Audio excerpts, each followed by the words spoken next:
Hello, everyone. When we look back at the month of February, it was a challenging month in the market. Historically, the month of February is a down month in the market when you look at years past, and this month was no different. When we look at all three major averages, the Dow Jones, the NASDAQ, and the S&P, all three were down for the month of February.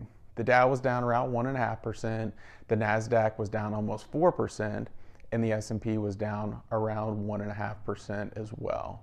When we look at year-to-date returns, the Dow is up 3%, just over 3%. The NASDAQ is down around 2.5%, and the S&P is up just about 1.25%. So you can see there's some disparity in the indexes, with the Dow being up 3%, the NASDAQ being down 2.5%, and I'll go into why that is here in a few minutes. So when we turn to look at some of the economic data that was released this month, the CPI report came in at 3%. That inflation report that everyone looks at each month came in a little bit hotter than expected, but the Fed's favorite measure, the PCE, came in at 2.5%, which was in line with expectations. And so that was encouraging after a hotter than expected CPI report, that the PCE came in line with what they were expecting. Unemployment remained around 4%, which is a great historical average really on the low end of the historical average for unemployment.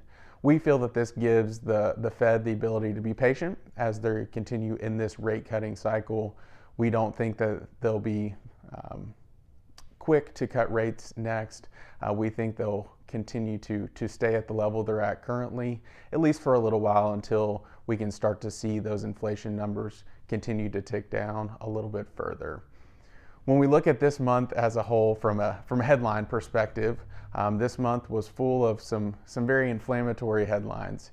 To start the month, we had the tariffs were big on the headline agenda, with at the beginning of the month, President Trump saying he was going to implement tariffs on both Canada and Mexico.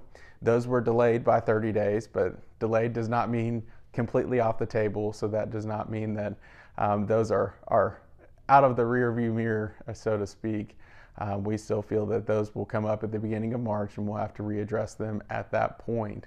Also during this month, DeepSeek AI, the Chinese AI company, we had a very huge headline during the month about that. It had some meaningful impact on some of our tech companies that have been so invested in AI. And so that really led to some tech underperformance in the month of February. If we look at some of the huge tech names in the market, Google was down almost 15%, Tesla was down about 27% for the month, Amazon was down almost 11% for the month.